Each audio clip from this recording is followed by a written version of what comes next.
I'm John Burke, and I'm the chairman of the Region K Regional Planning Group, which is the planning group that comes through Bastrop County. I'll give you a quick overview. I know a lot of people in here know about regional planning, but maybe some don't. The Regional Planning Group came out of Senate Bill 1 back in 1997. The state was divided into 16 regional planning groups, and along the Gulf Coast area where we are, the planning group area basically follows the river basin from inland to the coast. Our area comes from up in Mills County, Gulfway, which is semi-arid, all the way down to Florida County, which is on the coast, and the rice farmers are down there.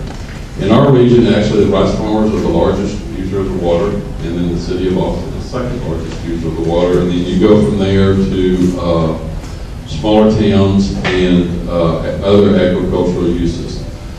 Those maps over there on the wall are probably the most important thing I can talk about. Steve put those up. Thank you, Steve. If you look at them on the right, it shows GMA 12 and GMA 13, and then the regional planning groups. GMA 12 is 5 different water districts. Was it 10 counties? It's about 10 counties. Because of the high permits that were issued in Burleson County to water marketer, with the current permits that are issued, the darker red areas will have about 350 feet of drawdown. Bastrop and Lee counties are around 300 feet of drawdown. The blue area down to the south is GMA 13, and that area is 100 feet to less than 100 feet of average drawdown based on their DFCs.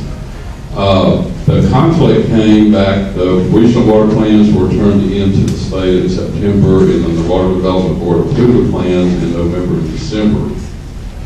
The Region L plan had the project for the GBRA to come up to a GMA 12 and take 50,000 or maybe more acre feet of water on top of what we already needed here. In 2009, which the drought year, y'all remember, in Bastrop County, we pumped about 21,000 acre feet. The DFC for Bastrop County. Define that. What? Desired future condition, which came out of the GMA process. That for Bastrop County was 28,500 feet. What we put in the regional plan was 28,000 acre feet because the plan was due before the DFC was due, but we came pretty close. So in 2009, 21,000 acre feet were pumped in a high growth area, and our DFC is just rounded off at 30,000 acre feet in round numbers. And they want to put, we already need that water here in our county, in our local area for our growth, not to go someplace else. The Burleson County water is going far away whenever they get the contract. They're currently laying a pipeline, I think it's a 30-inch line coming from up there into the main area. So basically, our local area needs the water that's in our aquifer, but these outside other interest groups, while they're not willing to pump the levels low in their area, or have made a plan that comes and pumps a lot more, or trying to come and pump a lot more area from our area. The Region K plan kept stuck to the DFC, and we're not going to change it. And Joe Cooper, who's going to talk in a minute, he's the manager of the water district. They have put a moratorium on permits to keep this overpumping from taking place. And I think that's probably enough for me to say in this case. Thank you.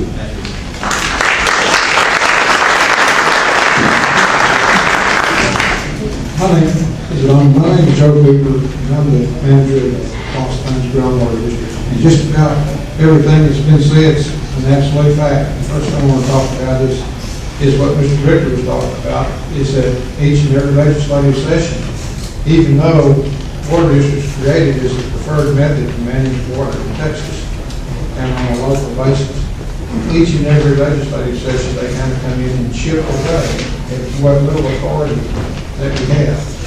This session that's going on right now was supposed to be all about the state budget, redistricting and everything. We were lulled to sleep by saying that water wouldn't be an issue because there's no less than about 22, 23 water bills coming out. Some of them are very friendly.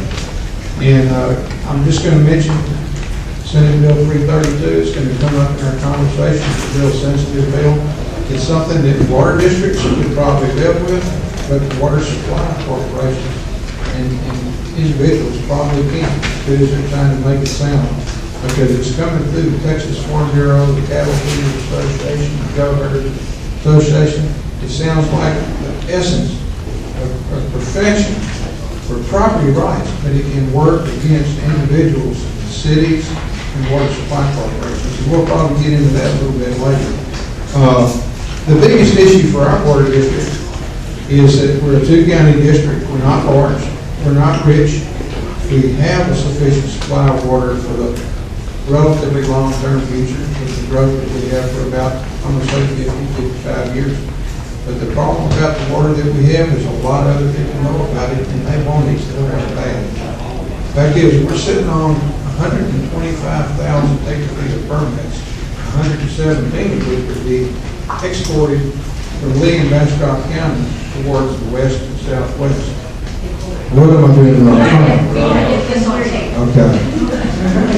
But anyhow, and within our two counties, less than 0.5% of the people have leased about 4.5% of the land in our two counties, and they want to be able to collect on their water rights at the mercy of the other 96% of the people. The amount of water that they want pump, not landowners, but the companies that represent them, is a threat, very widespread. The fact is, when we look at those maps that Mr. Box put up, and it shows our two counties in the red, if these permits that we're currently in the moratorium and not processing them, two reasons: they're not administratively complete because they don't have a contract with anybody yet. If they're exercised just 75%, our drawdown levels will exceed our desired future conditions within 50 years by over 300 feet. And it doesn't dry us up, but it does increase the cost of producing water around here. And in the outcrop areas of the Simpleboro Aquifer and the Carrizo portion of the Carrizo Lavaca, it's going to drive some shallow wells. There's no doubt. But the thing is that all the money that they want to say they want to pay us for export fees, that's what we should do, is we drill everybody's well. So them wanting to mitigate people's wells with the money they pay us tells you pretty much that they know they're going to do some damage. And I'll sit down and we can kind of start the discussion. All right. Howdy, my name is Marie Day. I'm a landowner in Lavaca County. I'm third generation oil industry worker, and I have a ranch. I call it my wannabe ranch because I don't get to do it full time yet. I believe in the Texas Constitution, I believe in the U.S. Constitution, and I believe in the sovereignty of both of those documents and us as a nation and us as a state. And we have just heard from all these nice gentlemen about DFCs, about this and that and another, about what we need to do, blah, blah, blah, blah, blah. And the bottom line is that they are just given excellent examples of how the Texas Water Code is broken. Like Bill Richter said, the state came in and tried to woo people into doing groundwater districts, and the first thing that happened is, number one, those people lost their property rights in water, and number two, the water marketers came looking. And then the Texas Water Development Board that gave those organizations your tax money that now you have to pay back with interest back to Texas Water Development Board so they can issue more projects to the hungry people like, excuse me folks, LCRA, LNRA, GBRA, because they're the ones that are taking your money away from you. Groundwater is not guaranteed by the Constitution of the state of Texas, no more than electricity is guaranteed for everybody. Groundwater is not even a natural resource, folks. It's a private property right. And some people believe that in the Texas Constitution, the term water implies to include groundwater. However, Section 59 of the Texas Constitution specifically refers to floodwaters, the waters of its rivers and streams, hydroelectric power, and coastal waters. There is no mention of groundwater in the Texas Constitution as far as preserving our natural resources. The Texas Constitution cannot guarantee that every citizen has the right to expect the preservation and conservation of groundwater resources underlying the private lands of the state. If we were to simply recognize that groundwater is private property, and we get our Texas legislature to truly make sure that it protects our aquifers, it will protect the private property owners. But as long as the Texas statutes are structured such that these water developers and the developers per se for these growth and development in these urban areas, as long as it's structured the way it is, folks, will never fix the problem. So we have to take a look at fixing, like what Patty Jacobs was saying earlier, we have got to think about outside the box and throw away the current water code and rework it. Thank you. So I think one of the things that it sounds like we all are beginning to agree on is that there's some things about our Texas water code that's broken. Is that something we could all agree on? Yeah? Anybody want to comment on that about, what is or what is not broken? Let's get a little bit more specific about it, Let's don't just talk about it in generality, hey, this is broken. We need to know how it's broken, because we can't fix it if we don't know what's broken about it. Go ahead, this is working out. There you go. It's not perfect, but it just got remodeled the session before this one and the other session about 4 years ago. We'd like to see it left alone right now and give it time to work. We created this GMA DSC process where we're issued a number that we're supposed to go produce to. We hadn't even had time for that to happen, and it hadn't even cycled in the sequence that it's supposed to. House Bill 1763 is what started this process, and it's supposed to work kind of ground up. Local district input into the GMA, groundwater management area planning. That planning goes to the regional planning, and the regional planning will be input into the state planning.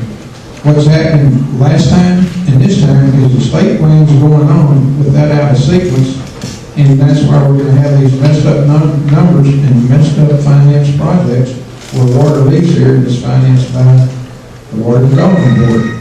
We'd like to see it left alone, but that's not going to be the case. It's going to be changed even more in the session of the parade. And I'll let somebody revolt that or whatever. I want to give you a chance to respond. One of the things I want to clarify so everybody understands what Joe just talked about. This is what this whole thing is called a groundwater management area. This is Bastrop and Lee, Burleson, Milam, Robertson, Brazos, Leon, Madison, Freestone. Those are the groundwater management area that we are in. And there are five different groundwater conservation districts that are within that area. And they're the ones that cut together collectively by way of the laws that Joe's talking about that came into effect in 2005, have the responsibility to determine what the desired future conditions are. And that is, what do we want this groundwater, our aquifer, to look like 50 years into the future? So collectively, what they're trying to do in that is protect those groundwater resources. And I think that's something that Marie wants to speak to. I do.